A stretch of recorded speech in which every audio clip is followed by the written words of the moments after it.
Congratulations on the birth. My husband was sobbing while holding a newborn baby in the hospital room. The moment I saw that scene, I made up my mind to kill the baby. Why? Because those words of blessing weren't meant for me. Next to him was a young woman who had just given birth. What on earth was going on? As I investigated, I discovered something unbelievable, and I was shaking with sadness and anger. Just you wait. I decided to plunge my husband, who must have been at the height of happiness, into hell. I met my husband Stanley at the hospital where I worked as a nurse. He was working for a large company and had been hospitalized for a stomach ulcer due to overwork. I happened to be assigned to his care. As we talked, we discovered we were from the same state. We had many things in common, including hobbies, and we hit it off. We continued to meet even after Stanley was discharged. Sounds like something out of a drama, doesn't it? From there, our relationship developed, and we got married. I'll definitely make Amanda happy, Stanley had declared to everyone around us. True to his word, he was always kind, and I felt happy in our peaceful daily life. However, after a year of marriage, we still hadn't been blessed with a child. I thought we should seek treatment sooner rather than later, so one day, I decided to visit an OBGYN. The test results showed that I had a body that made it difficult to conceive. I had suspected as much, but when faced with the reality, I couldn't hide my distress. It's okay. Let's work on this together. We're a couple, after all. But Stanley's warm words, enveloping my anxiety, saved me. As we started fertility treatments, I thought it would be inconvenient to continue working as a nurse with busy shifts and night duties, so I transferred to a nursing facility. It was day shifts only, which was easier on my body, and I had more time with my husband. It seemed perfect.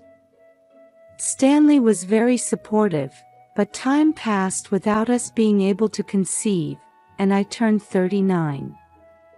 Amanda, I have something to talk about. Why don't we take a break from fertility treatments for a while? My husband suggested one day. Why? Don't you want children? I don't have much time, given my age. Feeling anxious, I responded with a stronger tone than intended. I can't bear to see you so down. Lately, all we talk about is this, right? Well, of course, it's hard. I can't help it. I'm trying so hard. Oh, and the doctor said you should get tested too. Huh? Are you saying it's my fault? We ended up arguing, and from that day on, things became awkward between us. Our conversations were limited to the bare necessities, and Stanley started coming home later. I guess he didn't want to face me. This isn't good for the treatment. I need to do something, I thought, and decided to make time to talk with Stanley. Just one more year, until I'm 40. I don't want to give up until then. Please. I thought that would be a good milestone, and I told my husband. All right. Let's make that our goal. After that, we worked on the treatments together again as a couple, but I still didn't get pregnant, and I reached my 40th birthday. This is what we decided. We've done all we could, so I have no regrets. I made a new resolution to live the rest of my life with Stanley, just the two of us. On our days off, we would go out together or travel, and we were enjoying ourselves to some extent. However, at some point, I noticed something odd about my husband's behavior. He seemed distracted even when he was with me, and he started breaking promises more often, using work as an excuse. I'm just busy with work and tired. Besides, we've spent so much money on fertility treatments, so I need to work. I see. I'm sorry. What he said made sense, and I couldn't say anything back.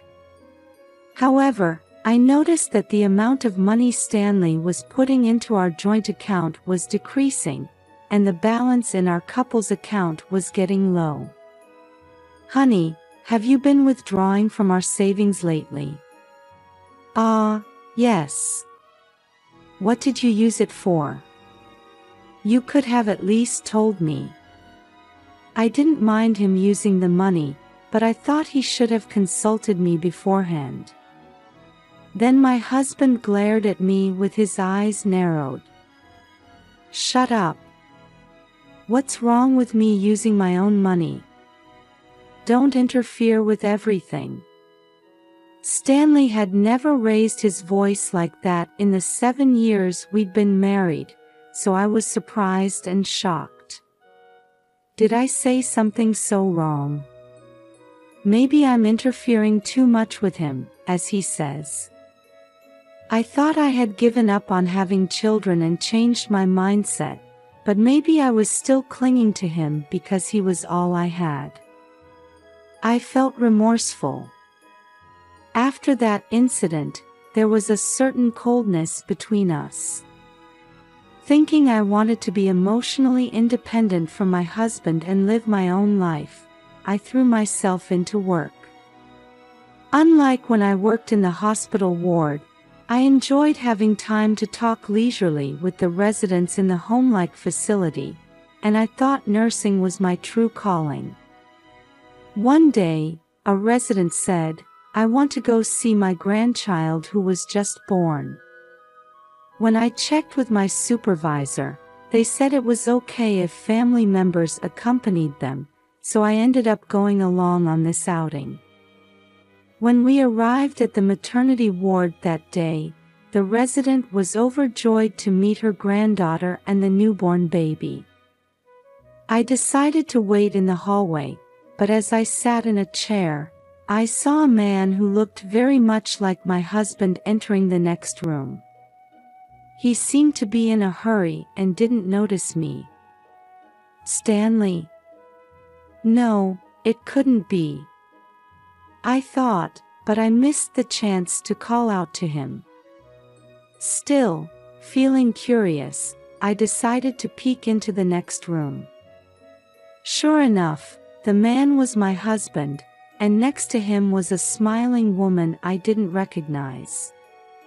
Congratulations on the birth. Seeing him sobbing while holding the baby, I was confused about what was going on. It didn't seem like he was just there to congratulate an acquaintance. Then the next moment, Stanley hugged the woman. You did great. Thank you. I couldn't bear to watch anymore and left. On the bus ride back with the resident who had finished her visit, my mind was filled with thoughts of my husband. Could that person be? I didn't want to think about it, but she could only be his mistress. If so, does that mean the newborn baby is Stanley's child? It would explain why he had been coming home late and why he had been away from home so often. And maybe he had been using our savings for that woman. I considered every possible scenario and matched it with his recent behavior. In fact, the moment I saw them in the hospital room, I had an impulse to kill their baby. The woman could have children, but I couldn't. If only that baby wasn't there. My anger was directed solely at the child. But I quickly realized that it was all my husband's fault. I decided to investigate Stanley, confirm the fact of his affair, and then thoroughly punish him. First, I started taking action to gather evidence. A month later, I was waiting for my husband to come home. I had decided that day would be the day of reckoning. Why? Because the next day was my 41st birthday. I thought I would settle everything and make a fresh start. Just as I was thinking this, I heard the sound of the front door key turning. "I'm home. Why are you making such a scary face?" He looked at me with a puzzled expression as soon as he saw me. Am I? I look the same as always. More importantly, I have something important to talk about. Does it have to be now? I'm tired. Just sit down. It won't take long. I told my grumbling husband in a serious tone, leaving no room for argument. Stanley sat down across from me at the living room table, muttering, "Fine. What's this about? Don't tell me you want to start fertility treatments again." He laughed through his nose and spoke in a slightly mocking tone. "I'll cut to the chase because I don't want this to be troublesome.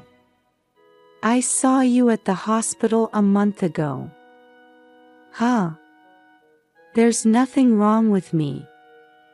As he started to say that, my husband suddenly seemed to remember something and his face froze.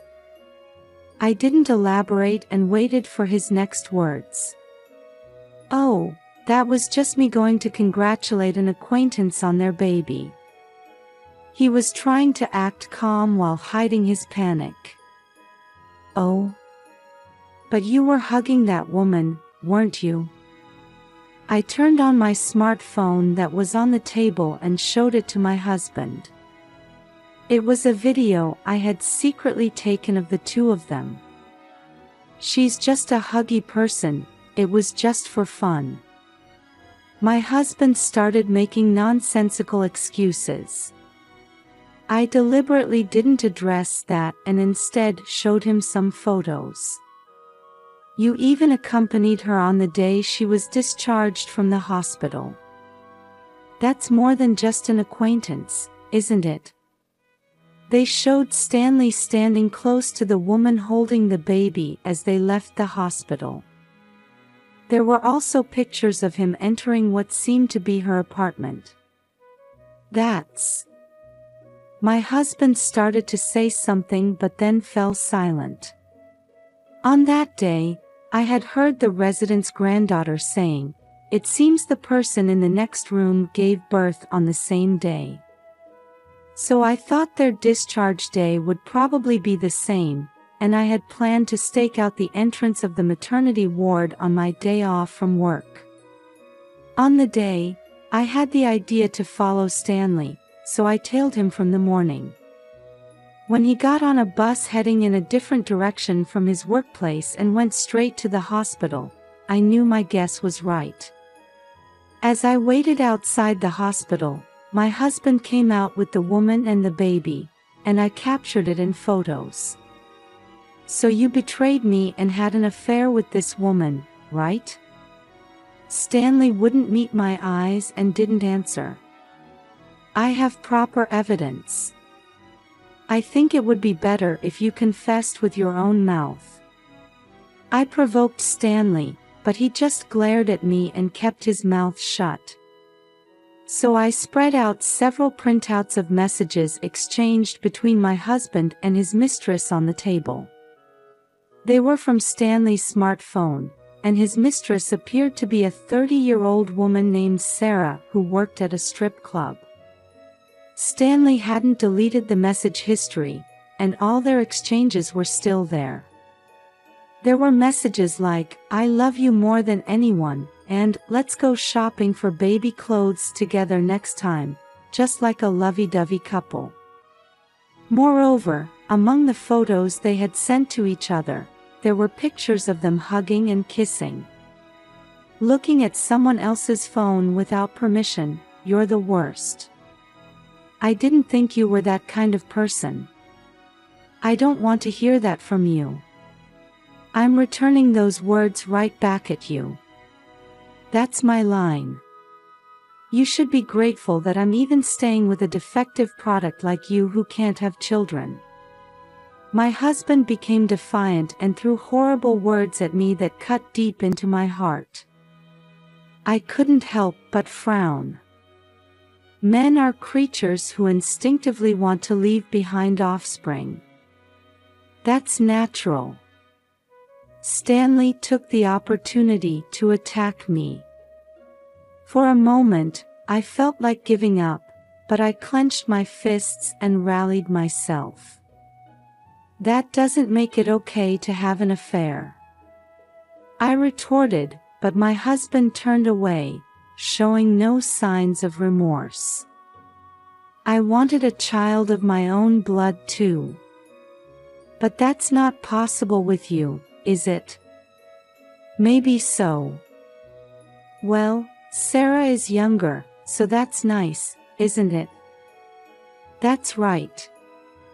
I fell in love at first sight when I went to the club where she works. I was so happy when I managed to win her over and start dating her. He had a dreamy expression on his face, as if remembering those times. After dating for a few months, she told me she was pregnant. Young women can get pregnant so easily. Unlike you, old hag. Stanley was saying whatever he wanted, and I almost wanted to cover my ears. After being told all that, I had no obligation to remain his wife. I see. I'm sorry for being a wife who couldn't meet your expectations. Well, it's fine. It's too late for apologies now. He was leaning back in his chair, looking quite arrogant. Then you're okay with a divorce, right? Saying that, I handed my husband the divorce papers, which I had already filled out on my side. You're well prepared. It saves me the trouble of discussing it. Stanley started signing with a grin and without any hesitation. Here, is this good enough? I took it from my husband and carefully put it in an envelope.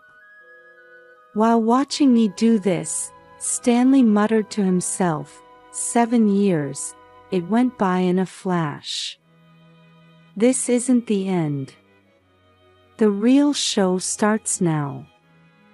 Next, I placed another document in front of my husband. What's this? Stanley said as he picked up the paper and looked at it intently. That's the DNA test result for your and Sarah's child. He looked at me in surprise but quickly returned his gaze to the paper. That can't be. It says here that no parental relationship is recognized.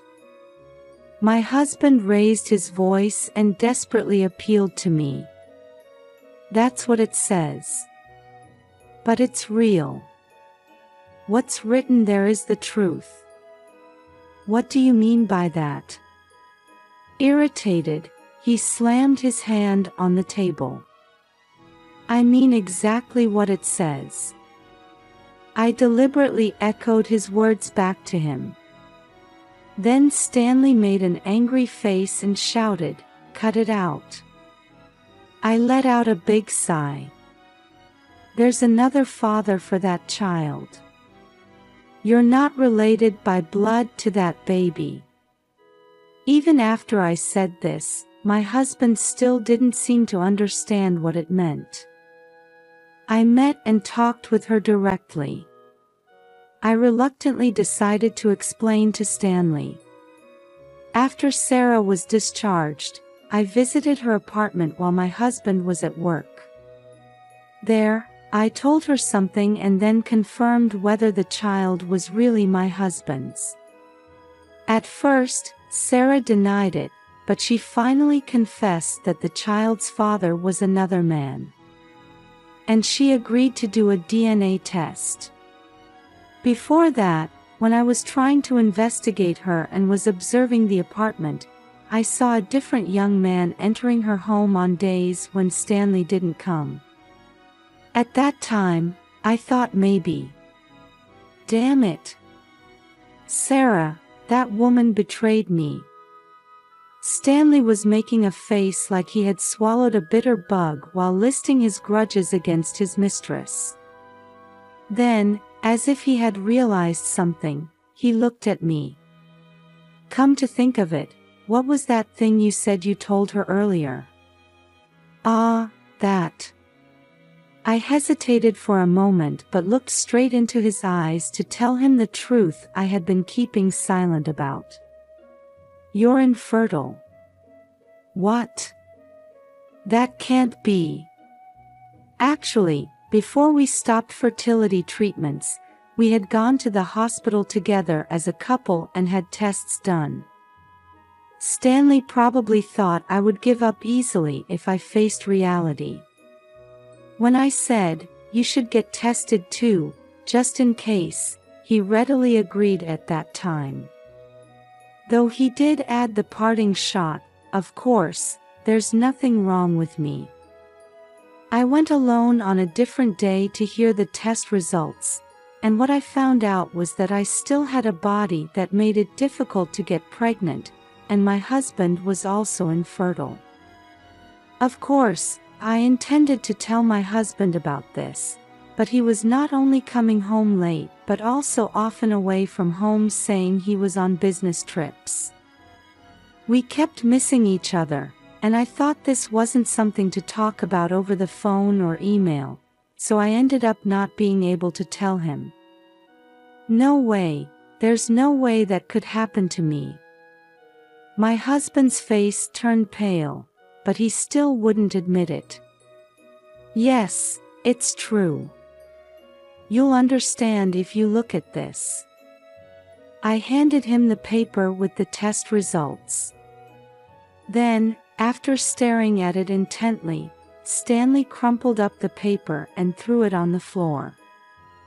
He seemed to be in considerable shock, faced with a reality he had never imagined. Sarah said she's going to legally marry the other man and raise the child with him. I told Stanley this, but he just held his head in his hands and kept his face down on the table, not moving an inch. I guess he was beyond caring about that now. I have a message from Sarah. My husband raised his face vigorously, and I played an audio on my smartphone. I'm not interested in old guys like you. I prefer younger men. A woman's voice uttered lines similar to what he had just said to me.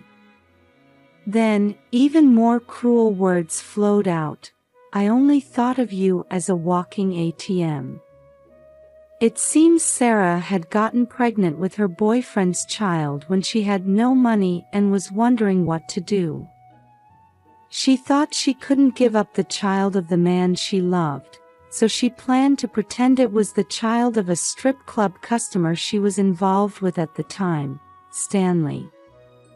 She figured she wouldn't have to worry about money that way.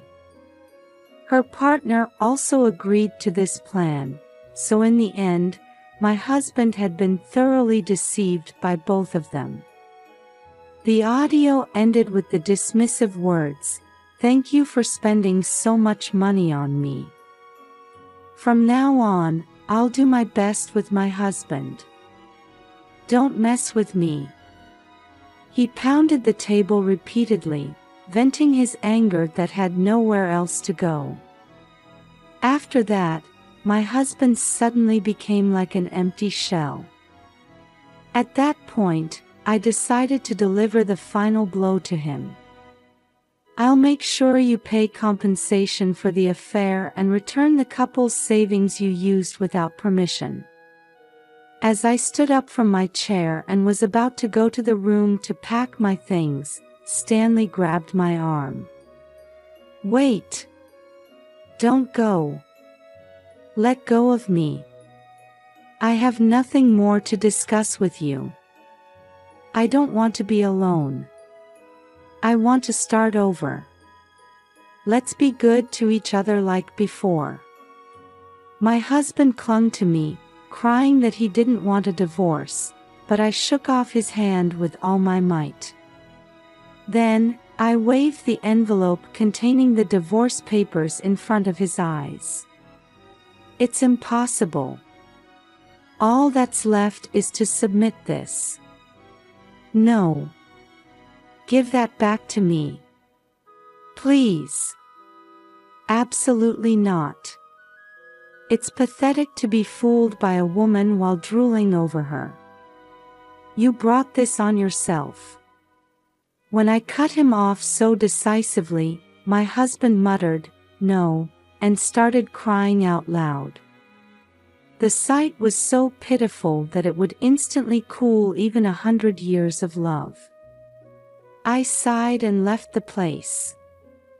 After that, our divorce was finalized without any problems.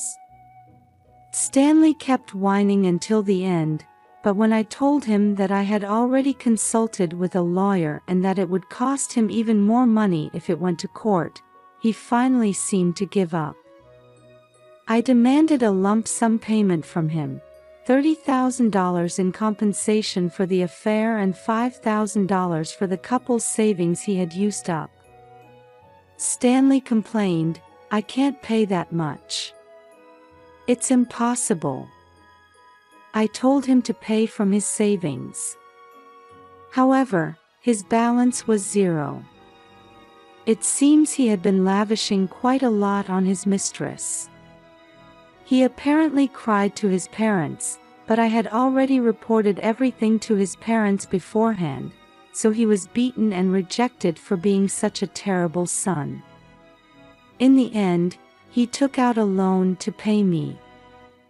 I also demanded $10,000 in compensation from his mistress, which her father agreed to pay on her behalf. She said she would repay her father properly once she could work after putting her child in daycare. As for me, I'm still working as a nurse in a care facility. There's so much to learn from the facility users who are my seniors in life, and every day is fulfilling.